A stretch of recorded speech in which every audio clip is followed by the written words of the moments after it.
রমজানের আগেই চড়ছে বাজার, উচ্চ মূল্যে দিশেহারা সাধারণ মানুষ। কাল ময়মনসিংহ যাচ্ছেন প্রধানমন্ত্রী শেখ হাসিনা। জনসভা ঘিরে নির্বাচনী হওয়া 15 লাখ লোক সমাগমের পরিকল্পনা। নীলফামারীর বুড়ি তিস্তা খনন করে আবারও হচ্ছে জলাধার, সেচ সুবিধায় কৃষিতে ফিরবে প্রাণ।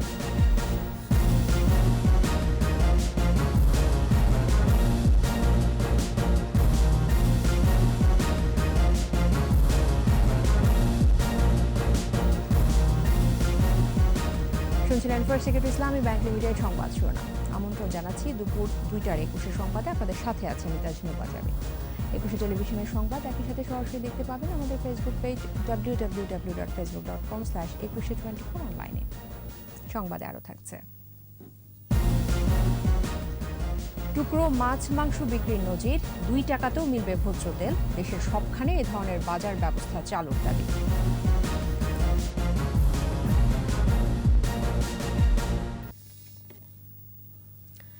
রমজান শুরুর বেশ আগেই সব পণ্যের বাজার চড়া।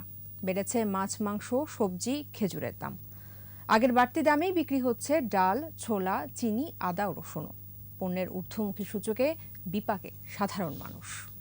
আরও জানাচ্ছেন সাইদুল ইসলাম। বাজারে সবজির আমদানি বেশ ভালো, কিন্তু বিপত্তি কিনতে গেলে 70 টাকার নিচে পাওয়া যাচ্ছে না কোনো সবজিই। প্রতি কেজি ঢেঁড়স 100, করলা 100, পটল 100 ও সজনে ডাঁটা 200 টাকা, আর এক হালি লেবু 60 থেকে 80 টাকা এবং একটি লাউ 80 টাকায় বিক্রি হয়েছে। গরমকালে সবজি যেটা উঠতেছে সেটার দাম এখন বেশি, যেমন ঝিঙ্গা, চিচিঙ্গা, তারপর যায় আপনার পটল, ভেন্ডি, এগুলোর দাম একটু বেশি। গড় 70-80 টাকার নিচে সবজি নাই এখন। ইলিশের গায়ে হাত দেওয়ার সুযোগই কম, অন্য মাছের দামও বাড়তি।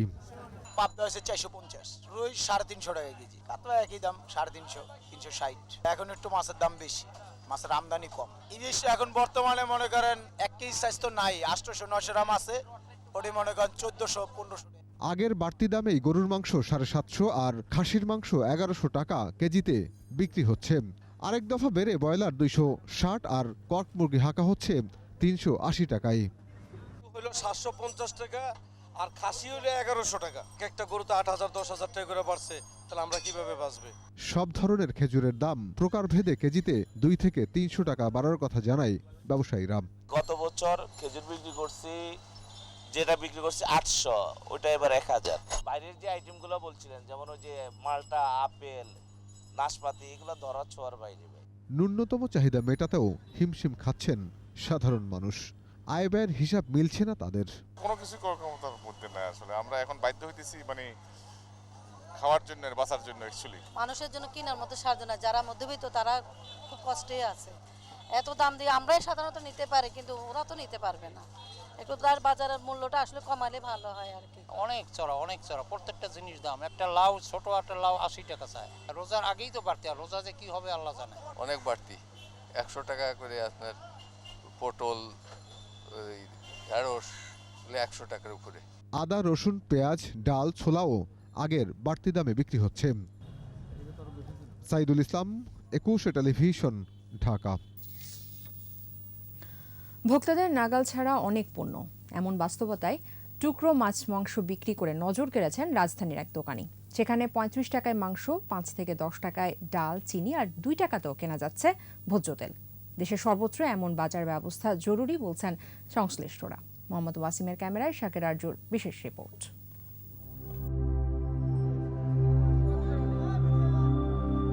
প্রচলিত বাজার ব্যবস্থার গ্যাড়াকলে পড়েছে নিম্নবিত্তরা।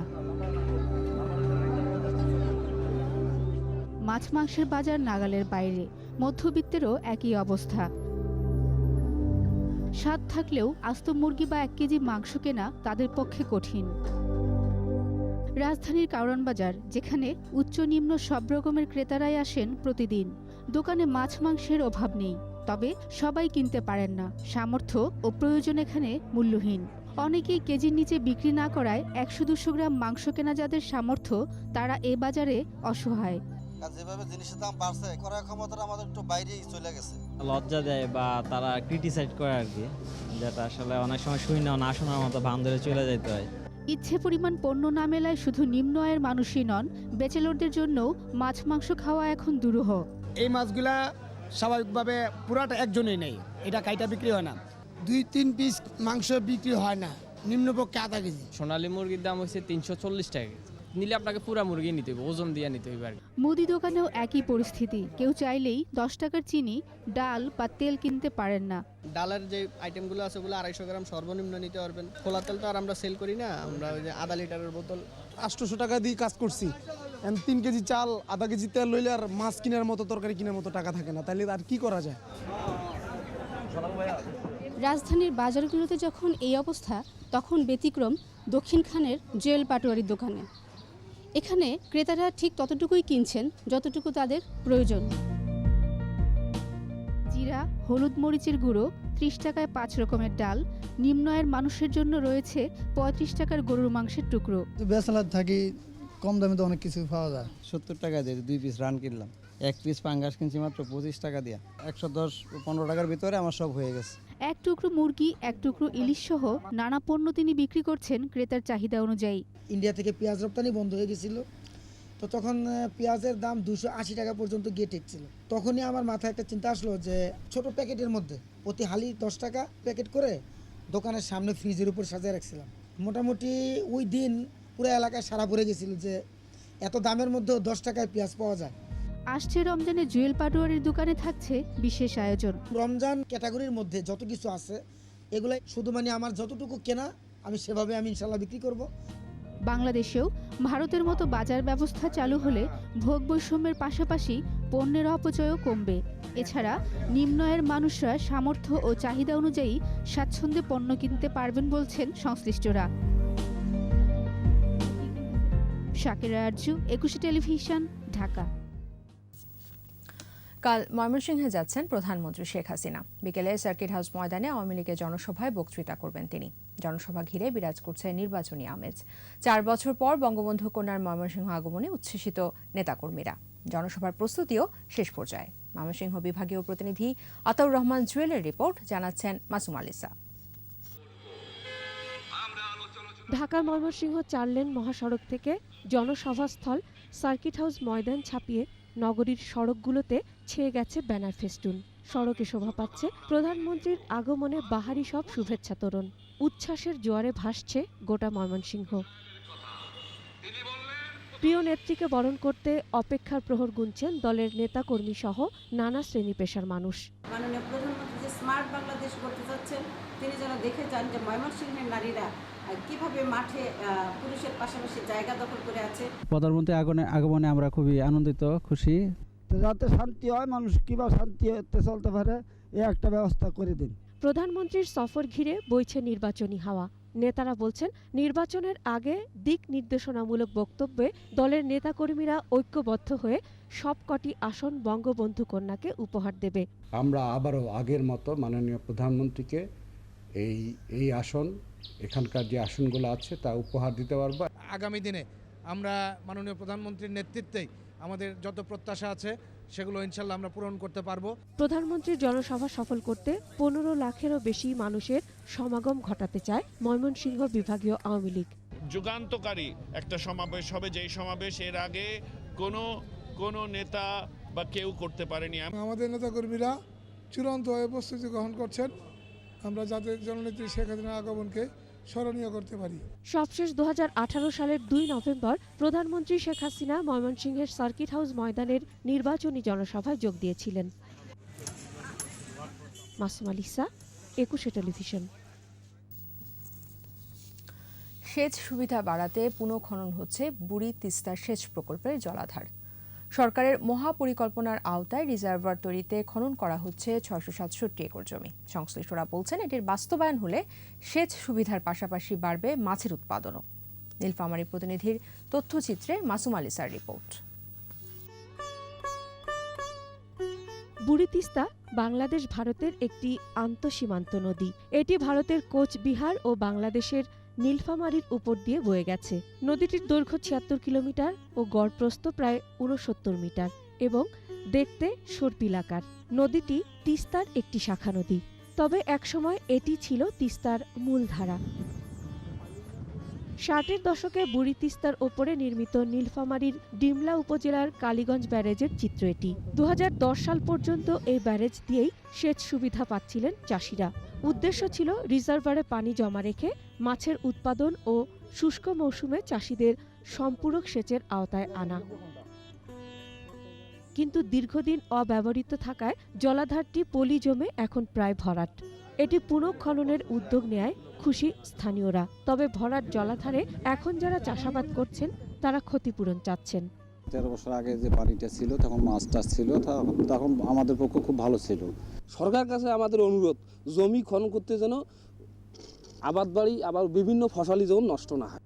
প্রকল্পের কাজ শুরু করতে নানা সমস্যা তৈরি হলেও সঠিক সময়ে বাস্তবায়নের কথা জানিয়েছে ঠিকাদারি প্রতিষ্ঠান।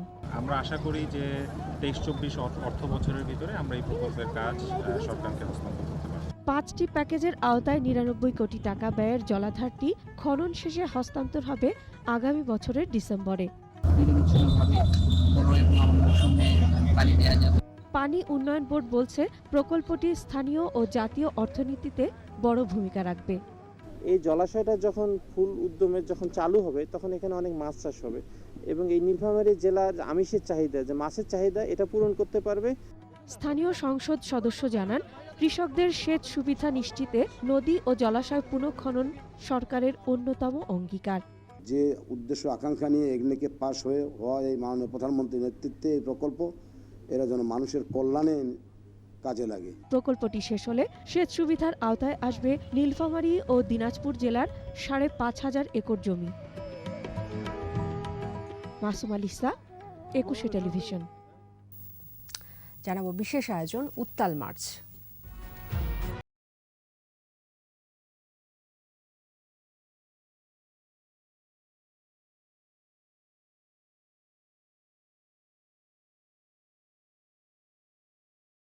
থেকেই বাঙালি নিধনে অপারেশন সার্চ লাইটের ষড়যন্ত্র শুরু করেন জেনারেল ইয়াহিয়া ও জুলফিকার আলী ভুট্টো। ভুট্টোর প্রাসাদ বাড়িতে দীর্ঘ 6 ঘন্টার বৈঠকে অপারেশনের সিদ্ধান্ত হয় সবশেষ 24 মার্চ। মুজিব ইয়াহিয়া বৈঠক ব্যর্থ হলে গণহত্যা চালিয়ে বাঙালির স্বাধীনতার স্বপ্ন মুছে দিয়ে পাকিস্তানের ক্ষমতা পুনঃপ্রতিষ্ঠা করতে চেয়েছিল সামরিক জান্তা। 21 স্পেশালে অপারেশন সার্চ লাইট নিয়ে আদিত্য মামুনের ধারাবাহিকের আজ দেখুন প্রথম পর্ব। বঙ্গবন্ধুর সাথে বৈঠকের নামে সময় ক্ষেপণ করছিল ইয়াহিয়া। এরই মধ্যে বাঙালি নিধনে অপারেশন সার্চ লাইটের পরিকল্পনা চূড়ান্ত করে ফেলে পশ্চিম পাকিস্তানিরা।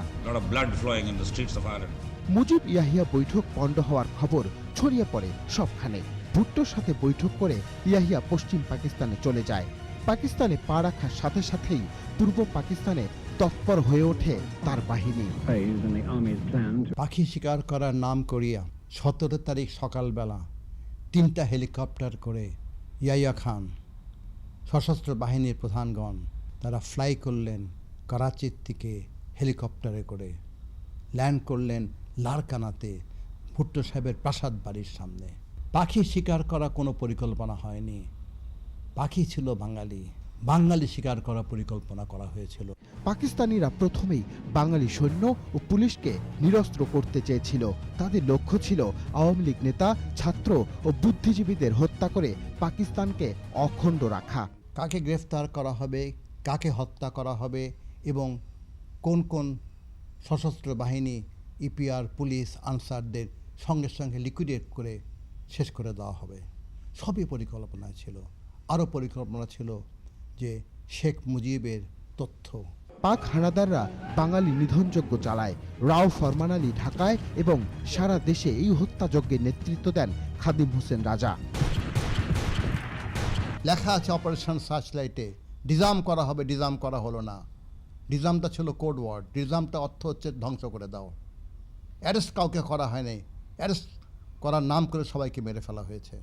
একটা সশস্ত্র ব্যাটালিয়ান ট্যাঙ্কের আর্টিলারি কামানের ফায়ার উপেক্ষা করে হাবিলদার মেজর শরীফ মোহাম্মদ আলী ছুটে গেল শত শত পুলিশকে নিয়ে, সবাইকে মেরে ফেলা হয়েছিল। লাশের স্তূপ পড়ে গেছে রাজারবাগ পুলিশ লাইনের মাঠের মধ্যে। ঢাকা সহ সারা দেশে 2 ভাগে ভাগ হয়ে তারা হত্যাযজ্ঞে লিপ্ত হয়। শুধু ঢাকাতেই 250,000 বাঙালিকে হত্যা করা হয়।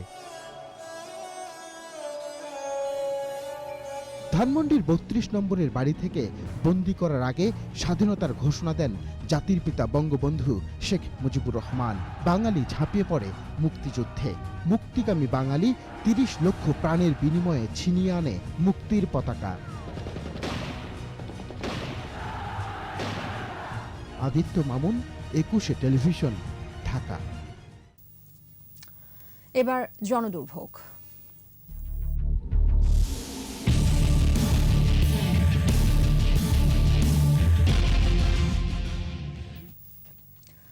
চকচকে রাস্তায় কারণ ছাড়াই অসংখ্য গর্ত, কোনোটি আবার অনেক গভীর, নেই কোনো বিপজ্জনক নিশানাও। এসব খানায় পড়ে নিয়ন্ত্রণ হারাচ্ছে অসংখ্য যান। প্রতিনিয়তই ঘটছে দুর্ঘটনা। ইয়াকুব প্লিটুর ক্যামেরায় আরও বিস্তারিত জানাচ্ছেন অখিল পোদ্দার।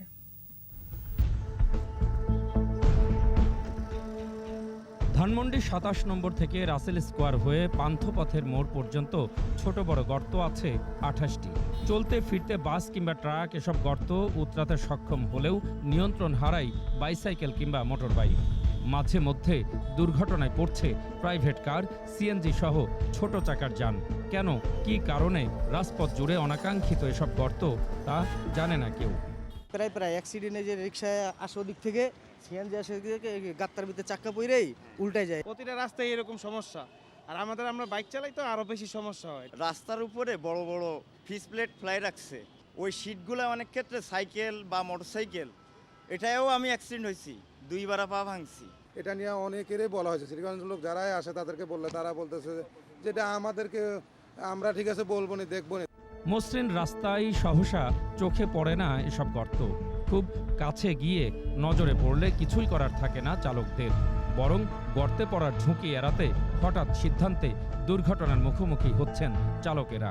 স্পিডব্রেকারগুলো খেয়াল করে যে এখানে স্পিডব্রেকার আছে, কিন্তু এই গর্তগুলো আমাদের চোখে ওইভাবে পড়ে না। হঠাৎ করে সামনে এসে যখন গর্তের মধ্যে সামনে চাকা পড়ে যায়, তখন নিয়ন্ত্রণ রাখাটা খুব কষ্টকর হয়ে দাঁড়ায়। চিৎকার হয়ে পড়ে যায়, পেছন দ্বারা অনেক সময় আঘাত খায়। ব্রেক করলে পরে আপনার গ্যাট করে পিছন দিয়ে একটা গাড়ি দিলে মারিয়ে। মাঝে মধ্যে পথ চলতি মানুষও পড়ছেন হঠাৎ গর্তে, মচকাচ্ছে পা, কেউ আবার ছিটকে পড়ছেন গাড়ির সামনে।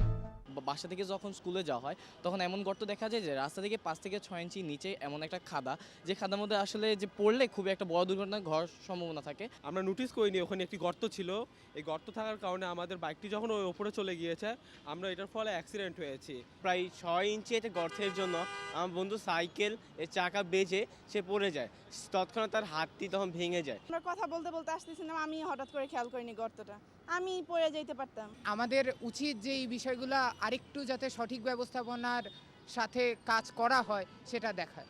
রাজধানী জুড়ে এসব বিপজ্জনক গর্তের ভোগান্তি থেকে নিষ্কৃতি চান পথ চলতি মানুষ। আচ্ছা, হঠাৎ করে দেখি যে এখানে একটা ম্যানুয়াল ঢাকা নাই। রাজুকের কাজ বা সিটি কর্পোরেশনের কাজ, এগুলো যদি একটু সমন্বয়ের সাথে যদি করতেন, তাহলে আমাদের সাধারণ নাগরিকদের জন্য, সবার জন্য সুবিধা হতো। যেসব জায়গায় খানাখন্দ আছে আমরা মার্ক করে দিই, ওই সব জায়গায় যে এসে ওই সিটি কর্পোরেশন রাত্রে ওনারা কাজ করে। কারণ ছাড়াই হঠাৎ গর্ত, আর এই গর্তে পড়ে প্রায় ঘটছে নানান ধরনের দুর্ঘটনা। প্রিয় দর্শক, আপনার চারপাশে নানা সমস্যা আর ভোগান্তির চিত্র তুলে ধরবে ২১শে টেলিভিশন। এসব তথ্য জানাতে ফোন করুন, এই নম্বরে পৌঁছে যাব।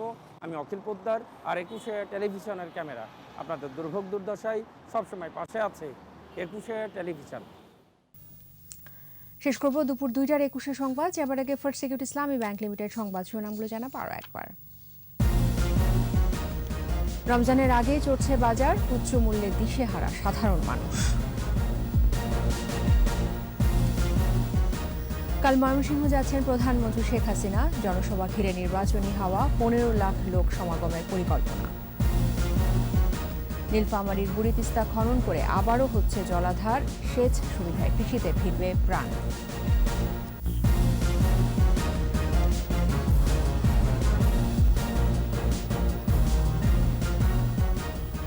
২১শে টেলিভিশনের সর্বশেষ খবর জানতে ডায়াল করুন 2021 নম্বর, আর ভিজিট করুন 21-tv.com এই ওয়েবসাইটে। এছাড়া ফেসবুকে লগ ইন করতে পারেন facebook.com/2124 অনলাইন। আমাদের পরবর্তী সংবাদ সন্ধ্যা 6টায় ২১শে দেশের সংবাদ দেখার আমন্ত্রণ রইল।